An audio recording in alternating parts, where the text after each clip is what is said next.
Deep Dive Film School makes no claim of ownership of the film footage used in this episode. The film footage is owned entirely by the copyright holders. Also, we're going to spoil the hell out of this movie, so this is your warning. Welcome to Deep Dive Film School! Happy Halloween, everyone. This week we were going to do that one scene from the one and only 1974 film, Texas Chainsaw Massacre. Kirk!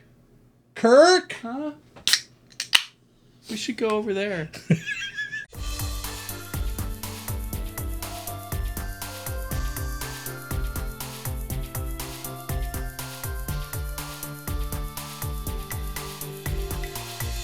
All right, everybody, I'm Adam Sherlock. And I'm Adam Pulcher. And if you like what you see /year, please like and subscribe. You can find us in all the spaces and places that people find good media. That's right. Check us out on TikTok, YouTube, Instagram. Those are our most active channels, so please join us. All right. Are you ready for this one? I am ready for this one. I mean, we've talked about this movie before, and, you know, this is a very small little scene that we're doing here. But I think overall we can talk about just the effect of not only this scene and what it did for horror, but, you know, the movie itself. Yep. You know, this is maybe, 10 minutes into the movie, 15, 20 minutes? Oh, longer than that. No, I'd say it's at least 20 minutes, if not a little bit They're wandering longer. Around. They go to the gas station, right? Yeah, they're driving through town because Checking and on a graveyard. because there's been some grave robbery. I mean, that's right. when our movie opens, we open with that super weird two corpses like tied together, and it kind of pulls away, and you know there's this whole grave robbing, like photographs of body parts and things. So that's a little bit gritty and gruesome, but then the movie really just kind of becomes like it's sort of a road trippy kind of a thing until they pick up the creepy hitchhiker. But not a lot has happened, and if you put it into context, like historical context, you said in the beginning 1974.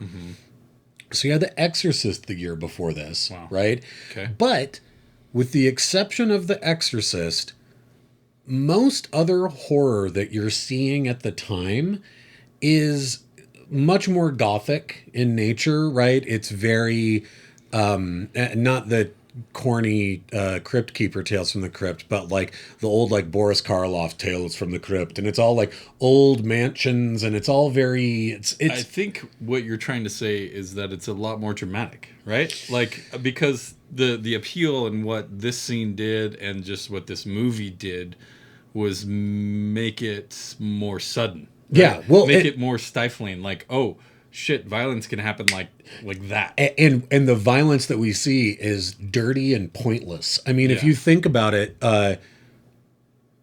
you didn't get to Halloween until 4 years later. You didn't get till Friday the 13th until 1980, right? So like you had nothing that was like this, that was just... He was kind of the first horror villain like this, like a monster. Yeah, the monster. Well, and have it be, to your point, really sudden and really pointless and really mean, right? And or reactionary. Yeah, like, it's almost reactionary to Leatherface to when he finally meets Kurt. Yeah. Well, and so our two characters, you said Kirk and what's her name? Pam. And you know, there are two of the six kids who are traveling around in this van. And just creating horror tropes left and right in this movie. Oh, yep, though. exactly. Seriously, like there's things like the what's that noise? Oh, it's just the generator. Yeah, it's somebody's home. Yep, exactly. So like maybe I can leave it. What does he say? He's like, I can leave him my driver's license, and we'll go, and we'll get some gas and then get to the next town or whatever. Yeah. And you don't realize how deeply troubling it is, but when they first see all of the cars underneath that camouflage net, and you're like, oh, those aren't their cars. Those are the cars of all of the people that they've been killing and eating, right? But you don't know that. You don't know that yet.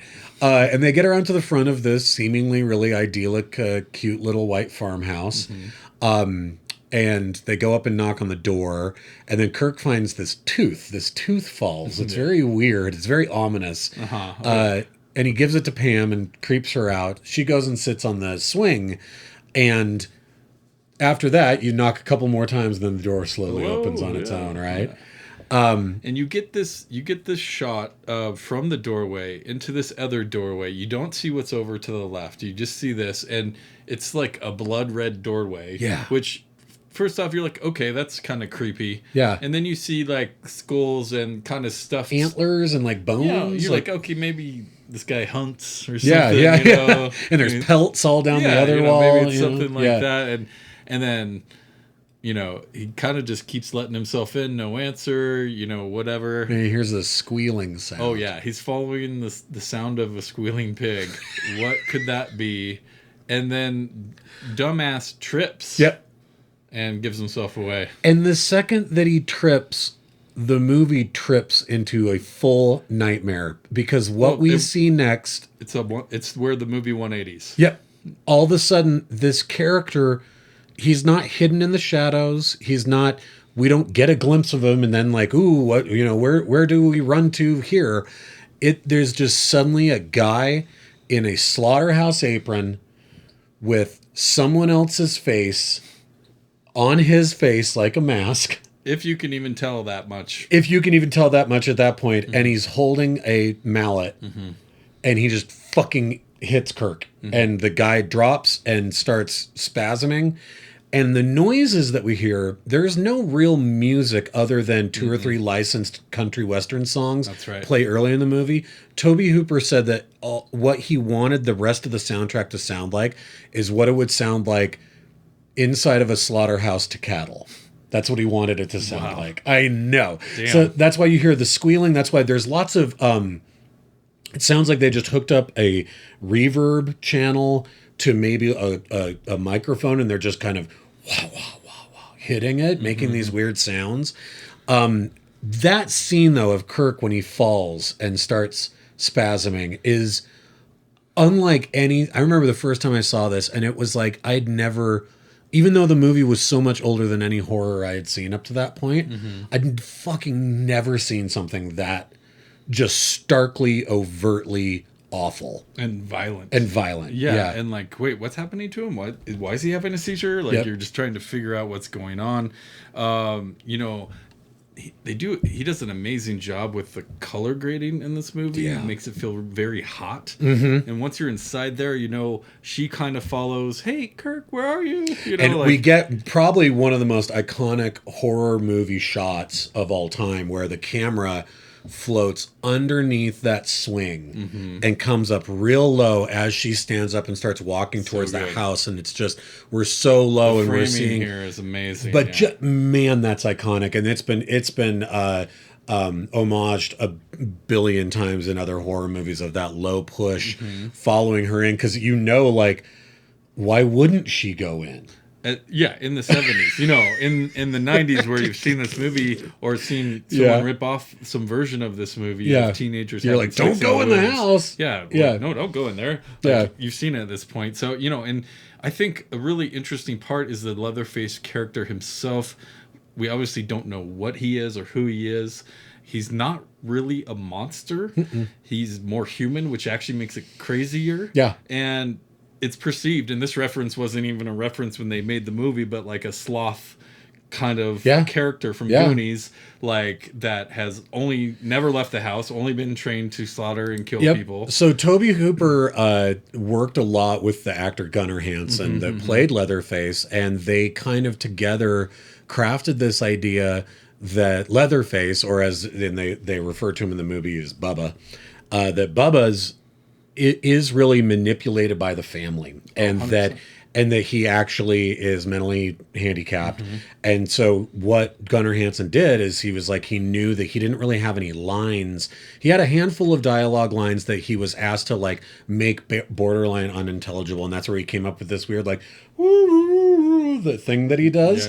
And he went to a school for profoundly handicapped kids and actually watched the way that their behaviors were, and he was like, he's like, my character does monstrous things, but I don't want him to be a caricature. I want it to be like, oh, he was, to your point, some kid who has a bunch of problems and was hid away until he grew to be 6 feet tall. And that's another you know? big part of it is his size, right? You know, I think Yeah. wasn't there some Ed Gein comparisons to Yeah, like I mean some that of this was as that well? was one of the big influences for Sure. Tobe Hooper doing this movie was Ed Gein, and that's where a lot of the like, as we see a little bit later when Pam comes into the house, all of man. the furniture that's built out of all these bones and Oh things. man, in And that room there's just feathers and bones and teeth all over the for ground. for some reason, the most haunting part to me that is so beautifully symbolic is the fully grown chicken inside of the small bird cage. That's right. Because you just go, someone, the impetus of that symbolic scene is someone grew this chicken from the time it was small enough to put inside of here till it's this big because they're going to kill it. And you just go, that's what's going to happen to these kids. Yeah, I mean, once that setup of her going into there, that's so frightening to just fall into a room like that. Oh my God. And then of course Leatherface comes back and drags her, but the iconic metal sliding door. Oh my That's God. to me the moment where you're like, okay, you're just an animal. Yeah, now. this is what you do. Yeah, Like this is you're totally right. When he slides that door shut, and we do get this great boom noise in the soundtrack. It's like a slaughterhouse door or whatever it is. The fact that door is inside of that house and that beyond it is that blood red room. Yeah, you're right. It's the most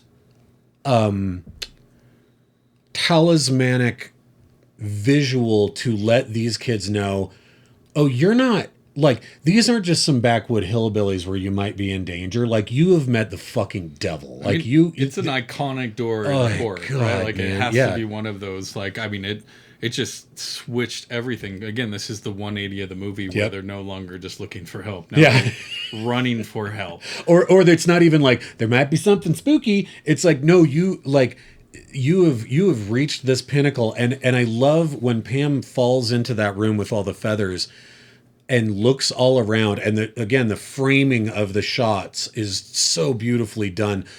Some camera shots are floating around the room the way that her eyes would be, kind of taking in every single little thing. And then some of them are these wide shots of that whole couch and just those feathers falling in slow motion, like, through the air and catching the sunlight. And then her reaction is so perfectly human. It isn't, I hate in horror movies where someone comes across something awful and they're like, well, I better stay quiet because my safety is now in danger. It's like, that's not what you would do. You would start dry heaving like she does.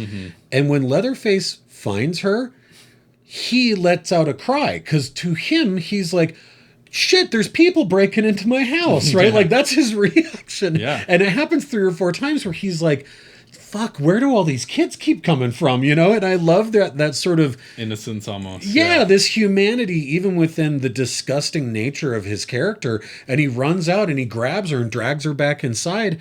And it's like it's what he was bred to do. It's what he was bred to do, but he's also terrified, right? And he's just reacting. That's what makes it so effective and more haunting. And we've talked about this when we reviewed this movie years and years ago. As someone who hadn't seen Texas Chainsaw Massacre, and then you hear that title, you're like, well, fuck, that sounds brutal. Yeah. And it's actually not that violent of a movie. It's just that thread of violence, that Michael Haneke feeling of how we got to this place where these people, this is normal violence. This is normal for them. You're totally right. And the it's funny, we talked last week when we did Lenny about the moments where he doesn't use profanity and you have to fill in the blank. You make it worse. This movie, the chainsaw only ever cuts one person. It cuts Leatherface at the very end of the movie. These other scenes, this next moment where he grabs Pam and puts her on the meat hook. Yeah. We see nothing. It's all implied, right? And Tobe Hooper told a great story once about being at a bar and they were playing Texas Chainsaw Massacre. And the guy sitting next to him was like, oh, man, I remember the first time I saw this. When you see that hook go in, it looks so real. And he's like, the hook, it doesn't show the hook go in. He's like, yeah, it does. And the guy wanted to bet him. He wanted to bet him $20. And at that point, watched the scene, and the guy was like, well, this must be like a TV version because it does show it. And he was like, actually, I directed this movie. It didn't show it. It's in your head, man. Yeah, he's like, but you don't have to give me $20. Like, you didn't know, but it's all in your head. And that implication when you see that meat hook, and then that actress, who I don't know if she ever went on to do anything else, but man, she sells it. Oh, yeah. That noise that she makes is... Well, and Kirk's sitting right there. Yeah. You don't see him either. No. You just see Leatherface starting to go to work. We're starting to go to work with that chainsaw. Like, oh, damn. Yeah. Okay. You're like, That's we're where all the going. way here. We're all the way here in a matter of less than a minute. Less than a minute. That's the thing. This scene's maybe 2 minutes if you include her going into the room and all that stuff. Yeah, it's nothing. Now, you talked about the color grading making it look so hot. It was 110 degrees. There was no air conditioning in that house. All of the props, with the exception of the human skulls, everything else there came from a veterinarian clinic. Wow. And it all started to stink. Oh, I bet that house. And they would take breaks for people to go outside and vomit. And Gunnar Hansen's outfit took so long to get into that even when they would do breaks, he couldn't get out of everything. So he was in that. They only had the one outfit too, because the movie was made for $140,000. Wow. Right? I mean, just next to nothing, for peanuts. Yep. And it uses all of, again, just like we talked about when we did Blair Witch, it used all that to its strength, right? Like knowing what made it maybe look cheap in 1974, they were like, well, then we'll just make it look like a snuff film. Sure. Right? And that's why it still is as effective as it's ever been. And they've remade it, like 3 times too? Yeah, and they try to recapture the same magic, but there's just no way. I haven't watched any of the remakes. I mean, I have, and they're whatever. They're fine. Like, they're nothing to write home about. And, you go, even to looking at like they just released another Saw movie, and it's like, how many more ways can you have weird contraptions that break people's heads open like Easter eggs, But it's like this moment of that door slamming, the moment of Pam almost gets away. She gets to the porch and he bear hugs her and drags her back in, and it's in daylight. And you just go, you cannot ever recreate that. Oh, yeah. Like, you can never recreate that feeling of the first time you see that and you go, you can't do anything. What could you possibly fucking do? I love shooting horror movies in daylight. It's something special, man. Not watching them, but like seeing, Midsommar does this, right? The whole movie's it's just right there in front of your face, Amazing. Yeah. What a brilliant scene! So fun to revisit. So good. What a brilliant scene! So fun to revisit. I kind of forgot how good this movie is. It's been a while since I watched it, but I did keep watching. It's so good. It's just electric, man. And once that moment happens, you're like, I actually think it's gas powered. It's not electric. Vroom, vroom. I have nothing left to say. All right. Well, thank you very much, everyone. That was that one scene from Texas Chainsaw Massacre from 1974. Tobe Hooper. Please like and subscribe to join us on this journey. We do these scene reviews. We do film festivals every week. We have shorts on our channels. Follow us on Instagram, TikTok, YouTube to just help us out. Yeah. Appreciate all the watching and the love. Yeah. Happy Halloween, you guys. Halloween.